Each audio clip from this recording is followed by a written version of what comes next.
cutting-edge technology, a V10 engine derived from a Le Mans race car, and a carbon fiber chassis are just a few things that makes the Carrera GT an amazingly capable car. This car came out nearly 21 years ago, and it's crazy that a new set of tires can literally revive an old hypercar and make it compete against cars in the modern age. We may not have noticed it back then, but this car was insanely over-engineered. So get ready, because in this video, I'm going to tell you guys a quick little history lesson about the Carrera GT, and most importantly, I'm going to tell you guys the amazing feat that I recently just completed. So if you guys are liking this video so far, make sure to subscribe, like, comment, and let's get into this video. Unless you've been living under a rock for, literally my entire life, the past 22 years, you are gonna know what a Carrera GT is. Whether you've heard of it because of its blistering speed, or the insane technology that was put through, or the tragedy that unfolded nearly 15 years ago, the Carrera GT definitely has a name for itself. Some people claim the Carrera GT is the pinnacle of Porsche engineering, as like I previously stated, it has a V10 derived from a literal race car. And many people describe the Carrera GT as the most visceral driving experience in the entire world. But with the high power in a low weight car like the Carrera GT, it's going to be notoriously difficult to drive. And may I throw in there that it has a manual transmission, so exceeding super high RPMs is super easy here. This car had somewhat non-existent safety measures. I know the traction control in this car was somewhat unpredictable. It led to many crashes, and when it came to the Porsche world, this was the second widowmaker that this company has created. The Carrera GT even had a major recall at some point, and the recalls mainly stated that some spherical joints in the suspension setup can give way, as they are susceptible to corrosion from the road, stuff like salt, debris, silently and slowly breaking away at those joints. And left unchecked, that could be catastrophic and very dangerous. Pairing that fatal flaw with a dodgy traction control system, and that really is just a recipe for disaster. And sadly, due to these crashes, the Carrera GT has a somewhat unnerving stigma around it. One of the most famous crashes was with Paul Walker, and man, that was tragic. I was a kid who grew up with the Fast and Furious movies, and that really broke my heart at a young age. I remember me and my cousin were crying in the movie theater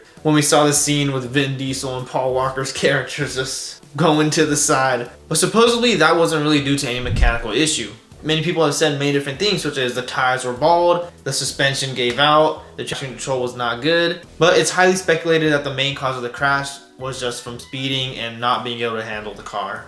So it's tragic, but everyone who's watching this video, I hope you guys know your limits and make sure to stay safe out there. Now let's go back to talking more about the specifications of this car. It has a 600 horsepower, 5.7 liter V10 engine that was stripped out of a Le Mans race car, fine-tuned for road performance, and thrown into this amazing hypercar. And knowing Porsche, it had to be a fun driving experience, so they mated that engine to a 6-speed manual transmission. Which is a great call because I know that people weren't too fond of the automatic transmissions that were going around during that time. A manual transmission was for sure the good call with this car. That V10 engine paired with the manual transmission really encapsulates what this whole car's meaning was supposed to be in the first place, and that's driver connection.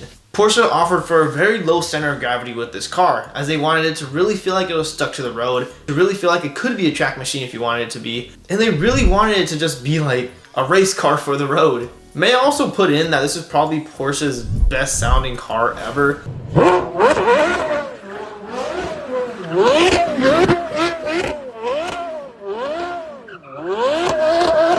I think it sounds nice, but I'm not gonna lie, I feel like I've heard better. And can we talk about the incredible design of this car? It was super aerodynamic, even sporting some active aero from a car from 2004. This car is flat. This car looks like a car that would be designed for top speed tests. It's sleek, it's long, it's low to the ground, and we all love it. May I also mention that this car is just so unique. There is really no other Porsche that has the same design as this car. The closest we're going to get is maybe the 911 GT1, or perhaps the 918 Spider, which is supposed to be the Carrera GT's son. And one more thing that makes this car so special is its limited production. There was only ever 1,270 Carrera GTs made, and that super low count not only limited its availability to the average person. Not saying that any average person can afford this car, but the low production count didn't make it any easier. Some people may love that it is super exclusive and limited, some other people not so much, but that's the reality of it, and that also probably caused it to be the price it's at today.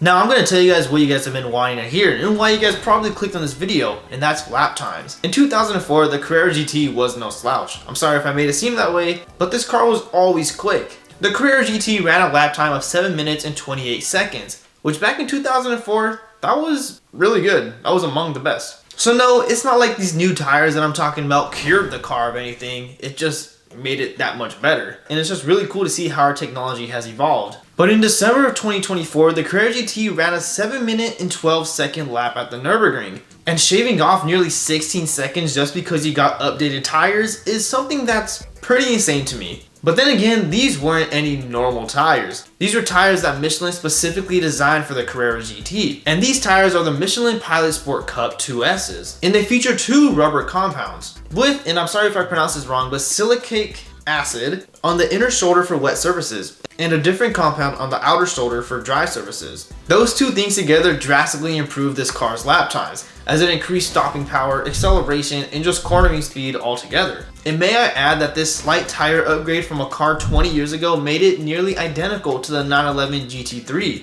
That's mad impressive. But yeah, like I said, what an amazing feat for a 20-year-old car. It really is insane just what putting new tires on a car can do. And this is kind of funny because it reminds me of myself. I've talked about it in the past before, but I was a cross-country runner in high school. I wasn't a slow one by any means, but I mean, I wasn't the fastest one either. And it's just insane to me how technology evolves over time. I was just recently made aware that all the kids nowadays, when they do cross-country, they run a specifically designed trainer shoes. When back in the day, we actually had designated racing shoes that were super light, and I mean, they just got you everywhere. But I guess now, just 4 years later, people have these big, bulky shoes that give you a little bit extra spring in your step. It's just crazy to me how technology like this can evolve. And I mean, I'm sure you guys have seen pictures like this before, comparing a Porsche 911's tire from the 1970s or 1960s all the way to a Porsche 911 tire from now. The materials get better, the tires get thicker, they withstand more speed, and cars get faster, so what can I say? Oh, and may I add that Michelin is literally going to be offering to give you guys these tires for free. So if any Carrera GT owners are watching my videos, I'll give you guys a little link in my description, see if you qualify for getting these free tires. So like I said, it's just insane what the team at Michelin has accomplished. And it's also just so cool that they're supporting a car from 20 years ago like this. And I think the funniest thing here is that Porsche claims that these tires will make your car better than new. Which, I mean, that is literally a proven fact at this point. Not just a marketing stunt. So like I said, putting these tires on this 20-year-old supercar has brought it to incredible new lanes. And I'm going to list you guys some cars that it's now faster than. 1. The 911 991 GT3. This one's super surprising to me because this is a super modern car. I've seen these on the track before and they are no slouch. I mean, these things zoom around the track at blistering speeds. And a car that it's nearly tied with is a Dodge Viper SRT10 ACR. And I don't know about you guys, but I've always kind of thought about the Dodge Viper and the Carrera GT as pretty similar. I mean, they're both V10s. They're both notorious for sadly being widowmakers. They're both notorious for being super hard to control. So I thought it was kind of funny that with new tires, it's basically the same performance as the Dodge Viper. With new tires, this car is faster than the Lexus LFA around the track. A car that has a very similar, harmonious V10 engine. Another car here is a BMW M4 CSL, which is near the top of the food chain, at least for as far as BMW race cars go. So M4 CSL is pretty up there. Oh, may I add that the LFA was a Nürburgring package? Sorry, forgot to say that. And another car that the Carrera GT is now faster than is the Taycan Turbo S Weissach package,